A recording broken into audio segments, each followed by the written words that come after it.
Hello guys, ஒரு kids lunch box recipe பார்க்கலாமா? கொத்தமல்லி இலை சாதம்.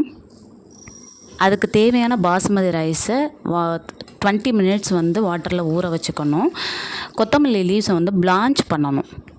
ஏன் பிளான்ச் பண்ணுறோம் அப்படின்னா, அந்த கொத்தமல்லி இலை அந்த கலர் க்ரீனிஷ் கலர் ரீட்டைன் ஆகிறதுக்காக, அந்த க்ரீனிஷ் கலர் நீங்கள் ரைஸ் குக் பண்ணதுக்கப்புறமும் க்ரீனிஷ் கலர் இருக்கிறதுக்காக.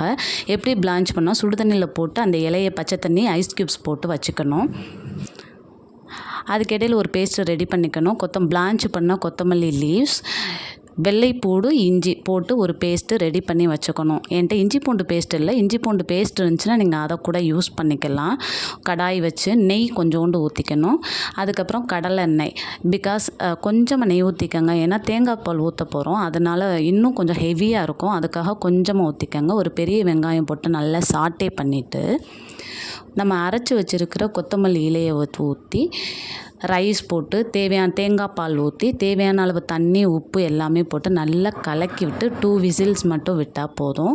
அதுக்கப்புறம் பார்த்தா அந்த கொத்தமல்லி அந்த இலை பச்சை நிறம் அப்படியே இருக்கும். Thank you guys, please try it out your house. Thank you.